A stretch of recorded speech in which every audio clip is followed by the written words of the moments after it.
अऊज़ु बिल्लाहि मिनश्शैतानिर्रजीम बिस्मिल्लाहिर्रहमानिर्रहीम। सूरह रुआद का आगाज होता है जो कि मक्की सूरह है।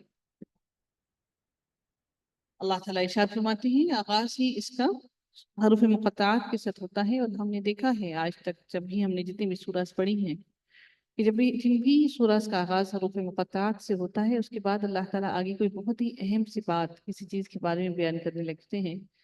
हालांकि हम जानते हैं कि कुरान के हर हर लफ्ज़ ही अहम है, लेकिन अल्लाह ताला का उसके बाद जो एक्सप्लेनेशन होती है, जो बात होती है आगे, वो बिलखसूस किसी ख़ास चीज़ के बारे में, किसी ख़ास मामले के बारे में आगे डिस्कशन शुरू होने लगती है। और इससे हमें ये भी अंदाज़ा लगा लेना चाहिए कि हरूफ मुक़त्तआत बहुत ही ज़्यादा अहमियत रखते होंगे, डेफिनेटली अहमियत रखते ही हैं कि इनमें से हम में से हर कोई कासिर है कि इनकी तफसीर को बयान कर सके और इनके मानी में भी हमारे सामने पोशीदा रखे गए हैं। हम में से कोई भी इनके मानी को नहीं जानता और ना ही हमें इनका इल्म दिया गया, ना नबी पाक सल्लल्लाहु अलैहि वसल्लम ने हमें इनका इल्म दिया है। और अल्लाह ही बेहतर जानता है इनके माने के बारे में। और हम ये भी जानते हैं कि ऐसा मुमकिन ही नहीं है कि इनका कोई मानी ना हो। ये कुरान का हर हर लफ्ज़ बेमानी में से कोई भी नहीं है, हर हर लफ्ज़ बामानी है। कोई भी ऐसा लफ्ज़ नहीं है जो बगैर किसी मकसद के लिए अल्लाह ताला ने कुरान में भेजा हो।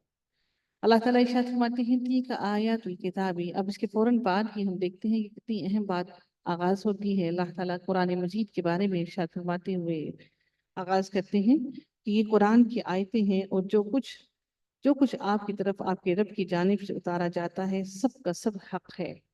नबी करीम सल्लल्लाहु अलैहि वसल्लम को कहा जा रहा है कि वल्लज़ी उनज़िला इलैका मिन रब्बिका, आपकी रब की तरफ से जो जो चीज़ें इस किताब के अंदर उतारी जाती हैं वो सब के सब हक है। वलाकिन्न अक्सरन नास ला युमिनून, लेकिन अक्सर लोग इस पर ईमान नहीं लाते। अल्लाह ताला मज़ीद इरशाद फरमाते हैं अगली आयत के अंदर कि अब अल्लाह ताला अपनी ज़ात के बारे में इरशाद फरमाते हैं। पहले अल्लाह ताला ने कुरान को एक्सप्लेन कर दी कि ये कुरान कौन है जिसके बारे में सब लोग शकूक व शुबहात में पढ़े हैं। फिर अल्लाह ताला फरमाते हैं कि अल्लाहुल्लज़ी, अल्लाह वो ज़ात है, रफ़अ अस्समावाति, जिसने आसमानों को बुलंद किया। रफ़अ अस्समावाति, आसमानों को बुलंद किया। बिग़ैरि अमदिन, बगैर सतूनों के, बगैर पिलर्स के। अल्लाह ताला ने आसमानों पर कोई पिलर्स नहीं बनाए, बगैर किसी पिलर के आसमान हमारे सरों के ऊपर खड़े हैं।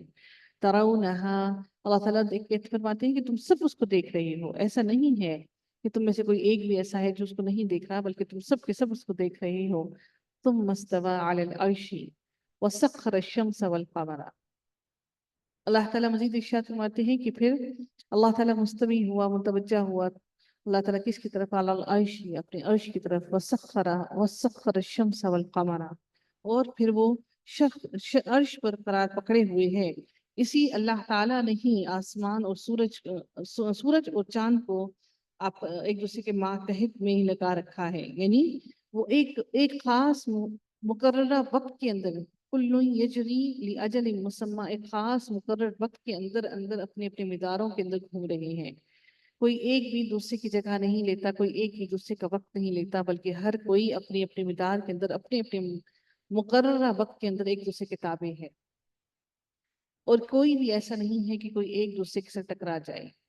अल्लाह ताला मजीद इरशाद फरमाते हैं। अब इसके अंदर इससे मुराद जो अक्सर लोग हैं वो इस्तवा अलल अर्श जो है इसका मफहूम बयान करने की कोशिश करते हैं कि वो अर्श जो है जिस पर अल्लाह ताला मुस्तवी हुआ और जिसकी तरफ मुतवज्जा हुआ, और वो अर्श जिस पर अल्लाह ताला मौजूद है वो अर्श कैसा है।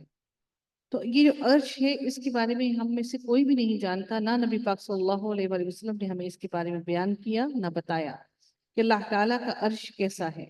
हमने इसे कोई नहीं जानता।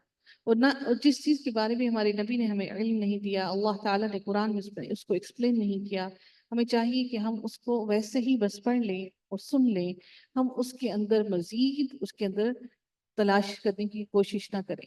और जब इंसान उसके अंदर मजीद घुसने की कोशिश करता है तो शैतान उसके ऊपर हावी आ जाता है और फिर वो ऐसे ऐसे गुमान में डालता है कि इंसान का मुनकर दीन होना कोई दूर की बात नहीं होती। इसलिए जैसे ही कोई ऐसी बातों पर इंसान का जहन किसी मामला के अंदर उलझने की कोशिश करे तो फौरन ही ताउज़ पढ़ लिया कीजिए, ताकि अल्लाह ताला हमें शैतान के वसवसों से महफूज रखे। अल्लाह ताला ने इसलिए यहाँ पर हम इसको नहीं बयान कर सकते कि अलल अर्श इस्तवा अलल अर्श वो क्या है, वो कौन सा अर्श है, कैसा अर्श है जिस पर अल्लाह ताला मुस्तवी होना, बुलंद होना। वो कैसे अर्श पे अल्लाह ताला बुलंद हुआ हम नहीं जानते। वसख्खर अश-शम्स वल क़मरा, और फिर अल्लाह ताला ने यही कहा कि मातहत कर दिया, मुसख्खर किया सूरज को और चांद को, और ये दोनों अपनी अपनी मुकर्ररा वक्त में अपने अपने मिदार में घूम रहे हैं। अल्लाह ताला फरमाते हैं युदब्बिरुल अम्रा युफस्सिलुल आयाति, अल्लाह ताला फरमाते हैं कि वही काम वही काम की तदबीर करता है, और वो अपनी निशानियां जितनी भी निशानियां हैं खोल खोल कर बयान कर रहा है। लअल्लकुम बिलिक़ाइ रब्बिकुम तूक़िनून, ताकि तुम अपने रब से जो मुलाकात का दिन है, जिस दिन तुमने अपने रब से मुलाकात करनी है, उस पर यकीन करो और उस पर यकीन कर लो। वहुवल्लज़ी मद्दल अर्दा, अल्लाह ताला फरमाते हैं कि अल्लाह ताला वही वो ज़ात है, अल्लाह ताला अपना ही अभी मजीद अपनी सारी की सारी तख्लीकात को एक्सप्लेन कर रही हैं। पहले अल्लाह ताला ने ज़मीन और आसमान की बात की, फिर अल्लाह ताला ने चांद और सूरज की बात की, फिर अल्लाह ताला ने अपनी कुरान की सबसे पहले बात का आगाज़ हुआ, फिर अल्लाह ताला ने अपनी ज़ात का बताया, फिर अल्लाह ताला ने अपने अर्श का बताया, फिर अल्लाह ताला ने ज़मीन और आसमान का बताया, अल्लाह ताला ने चांद और सूरज का बताया। अब अल्लाह ताला फिर से अब ज़मीन के बारे में, ज़मीन की तख्लीक को डिटेल में अल्लाह ताला बयान फरमा रहे हैं कि ये जो ज़मीन मैंने तख्लीक की है, ये कोई ऐसे ही नहीं आ गई, ऐसे ही नहीं बन गई। अल्लाह ताला एक एक चीज़, जैसे कोई एक मुसव्विर कोई चीज़ बनाता है तो उसके अंदर एक एक चीज़ खूबसूरती से उसको ड्रा ड्रॉ करता है। तो अल्लाह ताला ने इसको, इस कायनात को, इस ज़मीन को बनाया, तो अल्लाह ताला ने न सिर्फ बना दिया बल्कि इसके अंदर खूबसूरती के भी तमाम की तमाम चीज़ें कर दी। वो हमें आंखों को हमारे लिए खूबसूरत लगती हैं। यही वजह है कि हम जब नेचर को देखते हैं तो हमारी आंखों को ठंडक मिलती है, क्योंकि वो अल्लाह ताला की कुदरत की निशानियां हैं। वो कुदरत की निशानियां, हम चाहते हैं कि हम ऐसे हिली एरियाज पर जाएं जिनको हमारी आंखें देखना चाहती हैं, और हम जब इन इन कुदरत की निशानियों को कम करना शुरू करते हैं तो हम मुश्किलात में आ जाते हैं। अल्लाह ताला फरमाते हैं वहुवल्लज़ी, अल्लाह वो वही ज़ात है, मद्दल अर्द व जअला, और अल्लाह ताला वो ज़ात है जिसने ज़मीन को बिछा दिया।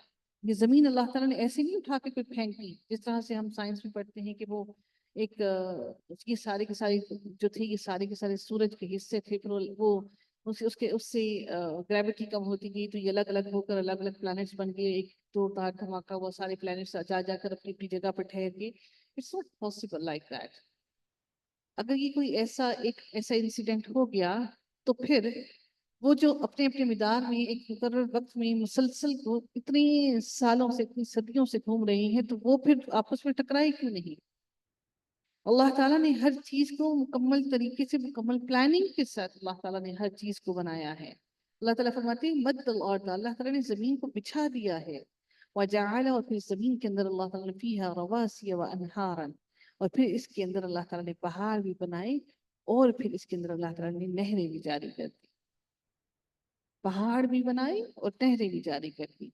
और फिर अल्लाह ताला ने ये भी फरमाया कि वमिन कुल्लि समराति जअल फीहा ज़ौजैन इस्नैन, और फिर अल्लाह ताला ने इसके अंदर हर किस्म के फल भी दिए, और जअल फीहा ज़ौजैन इस्नैन, और हर तरह के जोड़े भी दो दो करके बनाए, मुज़क्कर और मुअन्नस दो दो जोड़े बनाए।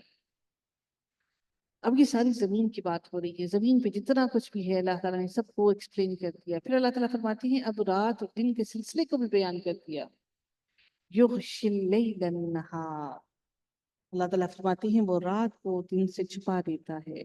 युग़शी, ढांप लेती है रात। ये सूरज है, वो जो जब आता है तो अल्लाह ताला फरमाते हैं कि वो रात को दिन से छुपा देता है, रात को बिल्कुल ढांप देता है। जैसे सूरज आती है तो वो बिल्कुल उसकी तारीकी खत्म हो जाती है। ऐसा नहीं होता कि कहीं पर अंधेरा बाकी रहे और आसमान के एक हिस्से पर आपको सूरज नजर आ रहा हो और बाकी किसी एक हिस्से पर रोशनी ना हो। जैसे हम, फॉर एग्जाम्पल, अगर हमने एक लाइट लगाई हुई होती है, अगर लाइट ना हो, चली जाए, बिजली चली जाए, लाइट लगाई होती है, तो वो पूरा का पूरा कमरा, अगर कहीं पर उसके आगे कोई एक ऐसी चीज आ जाए, हाइल हो जाए, तो वो पूरे के पूरे कमरे में रोशनी नहीं जाती, कोई एक जगह पर रोशनी कम हो जाती है। लेकिन अल्लाह ताला ने ऐसा निज़ाम बनाया कि जब सूरज निकलता है तो वो मुकम्मल तौर पर रात को अपने अंदर ढांप लेता है, बिल्कुल ऐसे ही जैसे कपड़ा अपने अंदर किसी चीज को छुपा लेता है। अल्लाह ताला ऐसे ही दिन के वक्त को सूरज की रोशनी से रात को ढांप लेता है, मुकम्मल छुपा देता है, मुकम्मल तौर पर।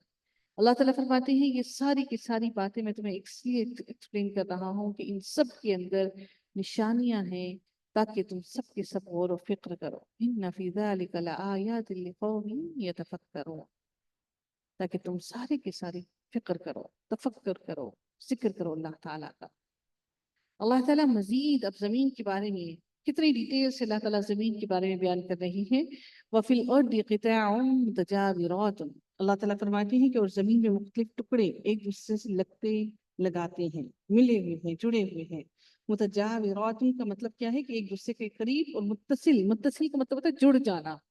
نبی کریم صلی اللہ علیہ وسلم نے اپنی بیویوں کے حجرے جو ان کے گھر تھے وہ مسجد نبوی سے متصل بنائے، جڑے ہوئے، یعنی کہ جن کی دیواریں آپس میں جڑی ہوئی ہوں. اللہ تعالیٰ فرماتے ہیں کہ وَفِي الْأَرْضِ قِطَعٌ مُتَجَاوِرَاتٌ، کہ اللہ تعالیٰ نے اس زمین کے جو ٹکڑے ہیں وہ آپس میں متصل، ایک دوسرے کے قریب قریب قریب بنائے اور ایک دوسرے سے جڑے ہوئے بنائے. یعنی زمین کا ایک حصہ شاداب اور زرخیز ہے اور خوب پیداوار دیتا ہے، اور اس کے ساتھ ہی زمین جو ہے وہ ایسی ہے جس میں بالکل پیداوار ہوتی ہی نہیں. ایک حصہ ہے جس میں بے تحاشا پیداوار ہوتی ہے، اور دوسرا حصہ ایسا ہے جو بالکل بنجر ہے. حالانکہ وہ ساتھ جڑی ہوئی ہیں زمینیں، لیکن اس کے باوجود اللہ تعالیٰ کی قدرت کی نشانیاں ہیں کہ ایک حصے سے آپ کو کھیتی سب کچھ ملتا ہے، لیکن ایک حصہ ایسا ہے جس میں کچھ بھی آپ کو نہیں ملتا. اب اللہ تعالیٰ اس بات کو آگے مزید ایکسپلین کر رہے ہیں کہ وَجَنَّاتٌ مِّنْ أَعْنَابٍ وَزَرْعٌ وَنَخِيلٍ. اللہ تعالیٰ فرماتے ہیں کہ اور اس میں ہر قسم کے پھلوں کے جوڑے دوہرے پیدا کیے ہیں. جناتن فی من اعناب، اللہ تعالیٰ نے ان کو پھلوں کو بنایا اور باغات کو بنایا، اور اللہ تعالیٰ فرماتے ہیں کہ ہر قسم کے پھلوں کے جوڑے بنائے اور دوہرے بنائے. وَزَرْعٌ وَنَخِيلٌ، اللہ تعالیٰ پھر فرماتے ہیں کہ وہ اب اس کے اندر اللہ تعالیٰ نے کیا بنائی ہے کہ اور انگوروں کے باغات ہیں اور کھیت ہیں اور کھجوروں کے درخت ہیں. انگوروں کے باغات بھی ہیں، اور اللہ تعالیٰ فرماتی ہے کہ اور اس کے اندر انگوروں کے باغات بھی ہیں، وہ زرع اور کھیتیاں بھی ہیں، وہ نخیل اور اس کے اندر کھجوریں بھی، اللہ تعالیٰ نے کھجوروں کے درخت بھی بنائے ہیں. اور کچھ ایسے ہیں کہ کچھ اللہ تعالیٰ نے ایسے پھل بنائے جو شاخدار ہیں، شاخوں والے ہیں. سنوان، کچھ ایسے ہیں جو شاخوں والے، ٹہنیوں والے ہیں. وغیر سنوان، اور کچھ ایسے ہیں جو صرف بیلے ہیں، جن کی شاخیں نہیں ہوتی، بڑے نازک ہوتے ہیں. آپ صرف یہاں سے اندازہ لگائیے کہ واٹر میلن کتنا ہیوی اور کتنا بڑا ہوتا ہے. اللہ تعالیٰ کی قدرت دیکھیے کہ اللہ تعالیٰ نے اس واٹر میلن کو درختوں پر نہیں لگایا. درختوں پر لگاتے ہوتا تو وہ ٹہنیاں اس کے وزن سے ٹوٹ جاتی. اب وہ اتنی ہیوی چیز، اتنا بڑا واٹر میلن، اور وہ بیل کے ساتھ لگتا ہے، اور وہ جو بیل ہے وہ اتنی نازک ہے کہ وہ اپنا بوجھ بھی نہیں اٹھا پاتی. یہ اللہ کی قدرت کی نشانیاں ہیں. اب دیکھیے بادام جو ہے وہ کتنا چھوٹا، اور وہ اتنے بڑے بڑے درختوں کے اوپر لگتا ہے. اتنی بڑی بڑی درخت ہیں، ٹہنیاں ہیں، شاخیں ہیں. اللہ تعالیٰ نے نازک چیزوں سے بھاری چیزیں نکالی، اور کتنے قداور طاقتور درختوں سے چھوٹے چھوٹے فروٹس نکالے. یہ رب کائنات کی قدرت کی نشانیاں ہیں. اللہ تعالیٰ فرماتے ہیں وَجَنَّاتٌ مِّنْ أَعْنَابٍ وَزَرْعٌ وَنَخِيلٌ سِنْوَانٌ، شاخوں والے بھی، وغیر سنوان، اور بغیر شاخوں کے بھی. پھر اللہ تعالیٰ فرماتے ہیں یُسْقَىٰ بِمَاءٍ وَاحِدٍ، اللہ تعالیٰ ان سب کو، ان ساری کے ساری کھیتیوں کو ایک جیسا ہی پانی دیتا ہے، سب کو ایک جیسی ہی بارش ملتی ہے. لیکن ایسا ہوتا ہے، پھر اللہ تعالیٰ فرماتے ہیں کہ پھر بھی وَنُفَضِّلُ بَعْضَهَا، لیکن پھر بھی ہم کسی باغ کو، کسی درخت کو ہم ترجیح دے جاتے ہیں. یعنی کہ ہم اس کسی ایک خاص درخت کو ایک جیسا پانی دینے کے باوجود بھی ہم اس کو فضیلت دے جاتے ہیں. درختوں کو فضیلت کس بات پر ملتی ہے؟ درختوں کو فضیلت کس بات پر؟ پھل.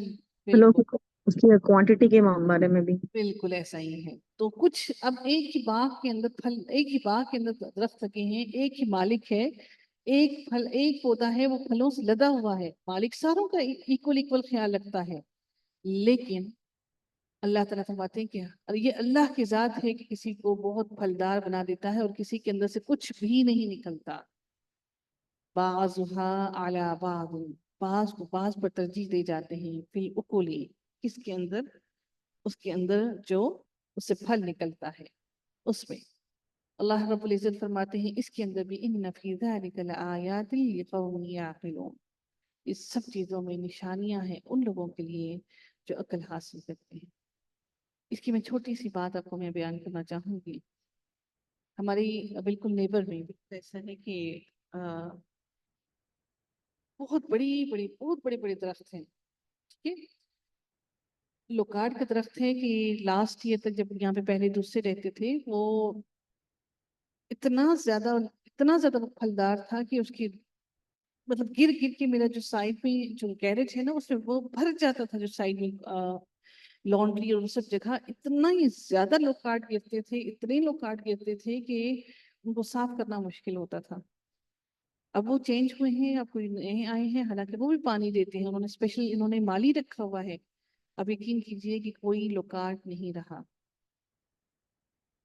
ठीक है।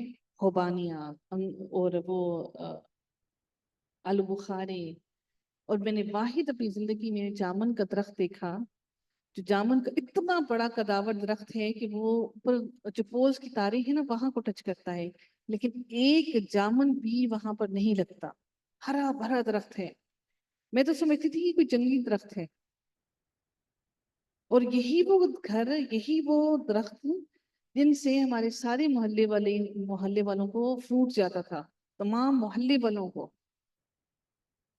ये अल्लाह की निशानियां हैं, ये वही दरख्त है। अल्लाह ताला हम सब पर रहम फरमाए और अल्लाह हम में से किसी के ऊपर भी रिस्क के दरवाजे न बंद करे।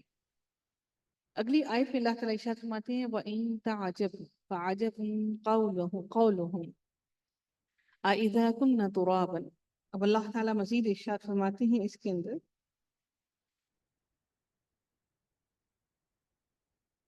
अगर तुझे ताज्जुब हो तो वाकई इनका ये कहना अजीब है कि क्या जब हम मट्टी हो जाएंगे तो क्या हम नई पैदाइश में होंगे।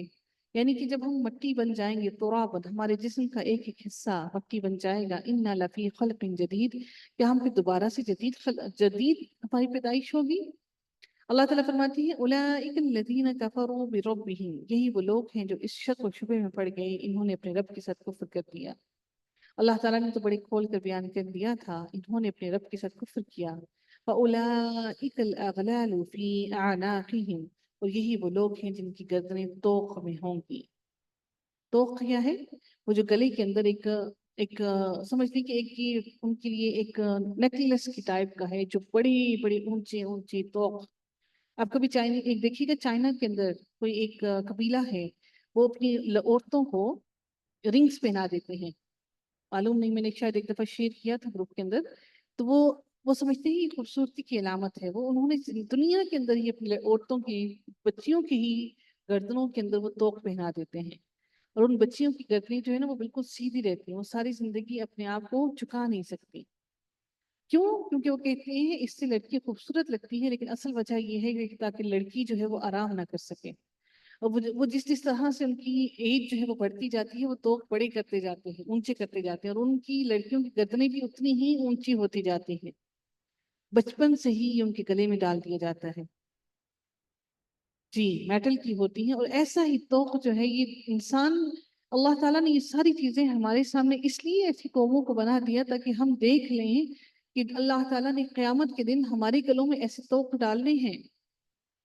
ऐसे रस्म और रिवाज हमारी आंखों के सामने हमारी दुनिया में मौजूद हैं। अल्लाह ताला फरमाते हैं यही वो लोग हैं जो जहन्नुम वाले हैं, आग वाले हैं, और फिर ये हमेशा हमेशा उसमें रहेंगे। ना सिर्फ हमेशा रहेंगे बल्कि इस अजाब के अंदर कोई तखफीफ, कोई कमी नहीं की जाएगी।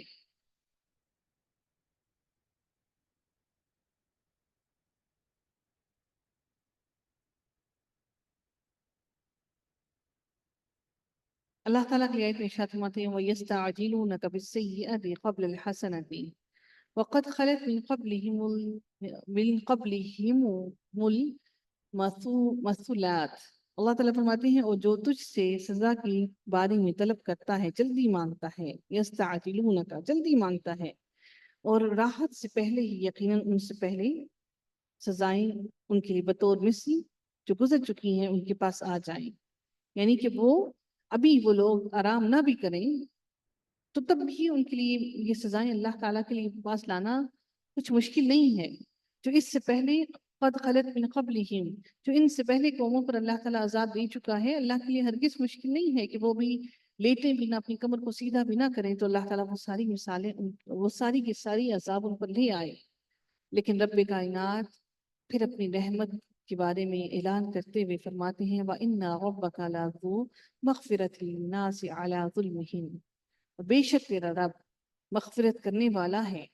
اللہ تعالیٰ فرماتے ہیں کہ بے شک تیرا رب بخشنے والا ہے لوگوں کے بے جا ظلم کرنے کے باوجود بھی، عَلَىٰ ظُلْمِهِمْ، ان کے اتنے ظلم کرنے کے باوجود بھی اللہ تعالیٰ ان کو بخشنے والا ہے۔ یہ مہلت اللہ تعالیٰ ان کو اس لیے دے رہا ہے کہ وہ جتنا اگر وہ گمراہی میں بڑھ سکتے ہیں تو بڑھ جائیں۔ اللہ تعالیٰ ان کو مہلت دیے جا رہا ہے اور اللہ تعالیٰ ان سے درگزر کر رہا ہے، اور بعض دفعہ تو اتنی تاخیر اللہ تعالیٰ کر دیتا ہے کہ معاملہ اللہ تعالیٰ قیامت پر چھوڑ دیتا ہے۔ ہم سمجھتے ہیں کہ اللہ تعالیٰ حساب کیوں نہیں لے رہا، یہ اللہ تعالیٰ کی مہلت ہے۔ اللہ تعالیٰ نے ان کو زمین میں رکھا ہے کہ دیکھو کتنا تم ظلم کرتے ہو، زمین میں کرو جتنا ظلم تم انتشار پھیلانا چاہتے ہو پھیلاؤ، یا تو پھر اللہ ان کو دنیا میں ہی لپیٹ لے گا، یا پھر اللہ تعالیٰ ان کو اتنی مہلت دے گا کہ قیامت تک ان کو مہلت دیے رکھے گا۔ پھر اللہ تعالیٰ فرماتی ہے کہ ان کے ظلم کے باوجود اللہ تعالیٰ ان کو مہلت دے رہا ہے، لیکن اللہ پھر یہ بھی فرما دیتے ہیں کہ وَإِنَّ رَبَّكَ لَشَدِيدُ الْعِقَابِ، تو یہ بھی یاد رکھو کہ تیرا رب بڑا سخت سزا دینے والا بھی ہے۔ اگر وہ مغفرت کرنے والا ہے، مہلت دینے والا ہے ان کے تمام ظلم کے باوجود بھی، تو اللہ تعالیٰ شدید سخت عذاب دینے والا بھی ہے۔ وَيَقُولُ الَّذِينَ كَفَرُوا لَوْلَا أُنزِلَ عَلَيْهِ آيَاتٌ مِّن رَّبِّهِ، اللہ تعالیٰ مزید ارشاد فرماتے ہیں کہ اور کافر کہتے ہیں کہ آپ پر اس کے رب کی طرف سے کوئی نشانی معجزہ کیوں نہیں اتارا گیا۔ وَيَقُولُ الَّذِينَ، کہ اے نبی آپ پر اپنے رب کی طرف سے کوئی معجزہ کیوں نہیں اتارا گیا۔ إِنَّمَا أَنتَ مُنذِرٌ وَلِكُلِّ قَوْمٍ حَادٍ، اللہ تعالیٰ فرماتے ہیں کہ بات یہ ہے کہ آپ تو صرف آگاہ کرنے والے ہیں، اے نبی آپ تو منذر، آپ تو صرف ان کو ڈرانے والے ہیں، وَلِكُلِّ قَوْمٍ حَادٍ، اللہ تعالیٰ فرماتے ہیں اور ہر قوم کے لیے ایک ہادی ہے، یعنی اللہ تعالیٰ ہر نبی کو اللہ تعالیٰ نے حالات اور ضروریات اور اپنی مشیت اور مصلحت کے مطابق کچھ نشانیاں اور معجزات عطا کی ہیں، لیکن کافر ہمیشہ سے نبی کریم صلی اللہ علیہ وآلہ وسلم سے بھی اور تمام انبیاء سے بھی کافر ہمیشہ ایسے ہی کرتے رہے کہ آپ معجزہ لے کر آئیں۔ جیسے کفار مکہ نے نبی کریم صلی اللہ علیہ وآلہ وسلم سے کہا کہ اس پہاڑ صفا کو سونے کا بنا دیں یا پہاڑوں کی جگہ نہریں اور چشمے جاری ہو جائیں۔ جب ان کی خواہش کے مطابق معجزہ نہیں آیا، ان کو نہیں دکھایا گیا، تو کہتے کہ اس پر کوئی نشانی کوئی معجزہ نازل کیوں نہیں کیا گیا۔ اللہ تعالیٰ نے فرمایا اے پیغمبر تیرا کام صرف اور صرف ان کو تبلیغ کرنا ہے، آپ وہ کرتے رہیں، کوئی مانے یا نہ مانے اس سے آپ کو کوئی غرض نہیں، اس لیے کہ ہدایت دینا یہ ہمارا کام ہے، تیرا کام راستہ دکھانا ہے، اور اس راستے پر چلا دینا کہ تیرا کام نہیں ہے، یہ ہدایت پر چلا دینا ہمارا کام ہے۔ یعنی ہادی سے مراد کیا ہے کہ اللہ تعالیٰ نے ہر قوم کی ہدایت اور رہنمائی کے لیے اللہ تعالیٰ نے ہادی ضرور بھیجا ہے، ہادی جو ان کو ہدایت کی طرف ہادی کہ ان کو ہدایت کی طرف بلائے، ان کو ہدایت کی طرف پکارے۔ یہ الگ بات ہے کہ قوموں نے ہدایت کا راستہ اپنایا یا نہیں اپنایا، لیکن سیدھے راستے کی نشاندہی کرنے کے لیے اللہ تعالیٰ نے ہر قوم کے لیے ایک پیغمبر لازمی بھیجا ہے، ہر امت میں ایک نذیر ضرور آیا ہے۔ وَإِن مِّنْ أُمَّةٍ إِلَّا خَلَا فِيهَا نَذِيرٌ، ہر امت میں ایک نذیر ڈرانے والا ضرور آیا ہے۔ وآخر دعوانا الحمد لله رب العالمين صلى الله تعالى على خيره خلقه أجمعين برحمتك يا أرحم الراحمين